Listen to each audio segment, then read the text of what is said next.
40 سال کے والد صاحب ہیں، بڑی عظیم ہستی ہیں، مگر ایک وقت ایسا آتا ہے کہ ان کے بیٹے 118 سال کے ہو جاتے ہیں۔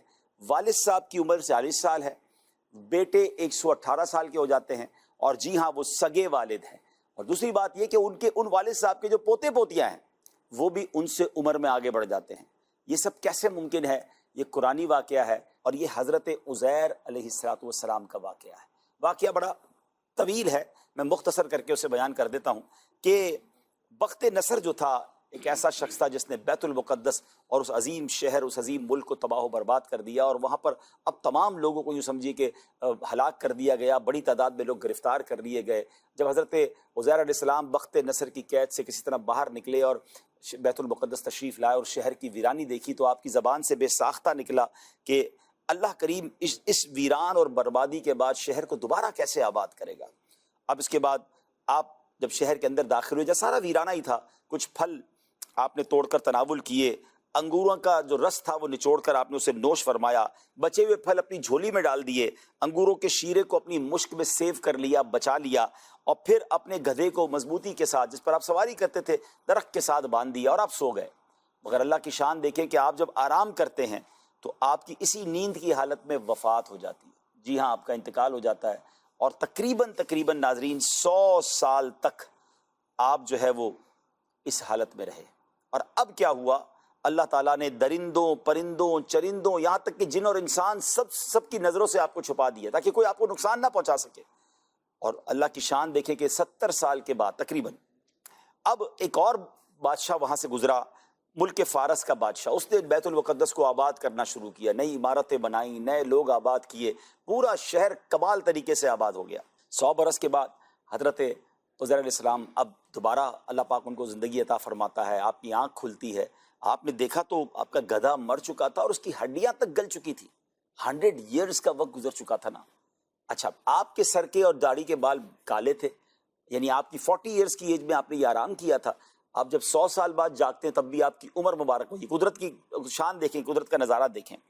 اب جو پھل آپ نے اپنی جھولی میں، جو تھیلے میں رکھے تھے، وہ پھل بھی پراپر ویسے ہی ہیں، جو انگوروں کا شیرہ ہے وہ بھی ویسے کا ویسے ہی ہے۔ تو آپ نے سوچو بچار میں تھے کہ آپ پر وحی نازل ہوئی اور اللہ تعالیٰ کی طرف سے سوال کیا گیا کہ اے عزیر، آپ کتنے دنوں تک یہاں رہے ہیں؟ تو آپ کہتے ہیں مجھے تو ایسا لگا کہ میں صبح سویا ہوں اور شام کو اٹھ گیا ہوں عصر کے وقت میں۔ ارشاد فرمایا کہ آپ 100 سال تک یہاں پر رہے ہیں۔ ذرا اپنے گدھے کو دیکھیے، اس کی ہڈیاں تک گل سڑ گئی ہیں، کھانے پینے کی چیزوں پر نظر ڈالیے، وہ ویسے کی ویسے سلامت ہیں۔ یعنی اللہ کی شان دیکھیں کہ ایک ہی زمین ہے، ایک ہی پیس آف دا لینڈ ہے، حضرت عزیر صحیح سلامت ہیں، آپ کا کھانا پینا جو ٹھیک ہے، اور گدھا جو ہے اس کا وہ گل سڑ کر ختم ہو چکا ہے۔ پھر حضرت عزیر کو قدرت کا ایک اور نظارہ دکھایا گیا کہ اب دیکھیں اس گدھے کو ہم کیسے زندہ کرتے ہیں۔ تو اب ہڈیوں پر گوشت پوشت بھی آتا ہے، وہ گدھا کھڑا بھی ہو جاتا ہے، اپنی بولی بھی بولنے لگتا ہے۔ اب یہ ایک قدرت کا نظارہ تو آپ نے دیکھ لیا، مگر جب آپ بیت المقدس کی طرف گئے کہ جس کی ویرانی دیکھ کر آپ کا دل بوجھل ہو گیا تھا، غمگین ہو گیا تھا، تو وہاں پھر سے آبادی ہے، پھر سے گھر بنے ہوئے ہیں، چہل پہل ہے۔ حضرت عزیر ڈھونڈتے ڈھونڈتے اپنے پرانے گھر کے پاس پہنچے تو ایک بوڑھی خاتون وہاں بیٹھی تھی جنہوں نے حضرت عزیر کو دیکھا تھا۔ حضرت عزیر نے جا کر ان سے پوچھا، کیونکہ ان کی بینائی آلموسٹ چلی گئی تھی، کہ آپ حضرت عزیر کو پہچانتی ہیں؟ تو انہوں نے کہا جی عزیر تو 100 سال پہلے سے لاپتہ ہیں، پتہ نہیں کہاں چلے گئے۔ یہ کہہ کر وہ رونے لگی۔ حضرت عزیر علیہ السلام نے کہا کہ میں ہی عزیر ہوں۔ تو انہوں نے کہا کہ بیٹا یہ کیسے ہو سکتا ہے؟ بہرحال اگر تم عزیر ہو تو عزیر کی ہر دعا قبول ہوتی تھی، تم دعا کرو میری بینائی آ جائے۔ تو حضرت عزیر نے دعا کی، اللہ اکبر، تو ایسا ہی ہوا، اور جب دعا کی تو بینائی بھی آنکھوں کی آ گئی، فالج بھی ٹھیک ہو گیا۔ تو اب جب اس عورت نے حضرت عزیر کو دیکھا تو کہا میں اللہ کی قسم کھا کر کہتی ہوں، گواہی دیتی ہوں کہ یہی حضرت عزیر ہے۔ اب جب آپ کو ڈھونڈتے ڈھونڈتے آپ کے بیٹوں کے پاس لے جایا گیا تو آپ کے بیٹے 118 سال کے ہو چکے تھے، کیونکہ ان کی لائف تو آگے بڑھ رہی تھی نا، یہ اللہ نے اپنی قدرت کا نظارہ دکھایا تھا۔ آپ کے پوتے پوتی آپ کی عمر سے آگے بڑھ چکے تھے، مگر کوئی ماننے کے لیے تیار نہیں تھا کہ آپ حضرت عزیر ہیں۔ اب جو بیٹا تھا کہتا ہے میرے والد کے دونوں کاندھوں کے درمیان ایک کالے رنگ کا مسا تھا جو چاند کی شکل کا تھا۔ آپ نے کرتا اتارا تو وہ مسا بھی موجود تھا۔ اب دوسری بات لوگوں نے کہی کہ حضرت عزیر وہ واحد شخصیت ہے جن کو پوری تورات یاد تھی، اور اب بخت نصر کے زمانے میں معاذ اللہ تمام تورات کی کتابوں کو آگ لگا دی گئی تھی، اور جتنے تورات کے عالم تھے اور تورات کو جاننے والے تھے، 40,000 تورات کے عالموں کو اللہ اکبر چن چن کر قتل کر دیا گیا تھا۔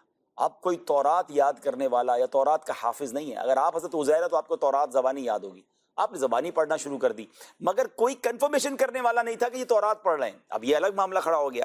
تو اب اس کے بعد ایک شخص نے کہا کہ میرے والد صاحب نے اپنی انگوروں کی بیل کے نیچے ایک تورات کا نسخہ چھپا دیا تھا. جب بخت نصر کے لوگ تمام تورات کو قبضہ کر رہے تھے، ڈھونڈتے ڈھونڈتے اس انگور کے باغ میں جا گئے اور وہاں سے جناب وہ تورات نکالی. حضرت عزیر جو تلاوت کرتے رہے، انہوں نے جب دیکھا تو حرف با حرف آپ درست تلاوت کر رہے تھے. اللہ اکبر. اور جناب یہ حیرت انگیز ماجرا اس قوم نے دیکھا. آپ نے دیکھا ایک کہانی کے پیچھے، ایک واقعے کے پیچھے ایک دوسرا کیسا کمال کا واقعہ نکلا. مگر ناظرین، اس کہانی نے ایک اور رنگ لیا، اس واقعے نے ایک اور رنگ لیا جو اب دردناک پہلو ہوا. ہونا تو یہ چاہیے تھا کہ اللہ کی قدرت کا نظارہ دیکھ کر حضرت عزیر کی باتوں کو مان لیا جاتا، اور جس اللہ کی طرف وہ بلا رہے تھے، جس خدا کی وہ دعوت دے رہے تھے، انہیں اس کی طرف سب کو آ جانا چاہیے تھا. مگر جناب بعض اوقات کہتے ہیں نا کہ آنکھوں پر ایسا پردہ آ جاتا ہے اور جہالت ایسی ہوتی ہے کہ اب اس قوم نے یک زبان ہو کر یہ کہنا شروع کر دیا کہ حضرت عزیر یہی ہیں لیکن خدا کے یہ بیٹے ہیں، معاذ اللہ. اور یہیں سے ناظرین یہ یہودیوں کا غلط اور مشرکانہ عقیدہ پھیل گیا کہ معاذ اللہ حضرت عزیر خدا کے بیٹے ہیں. اور یہودی آج تک اس باطل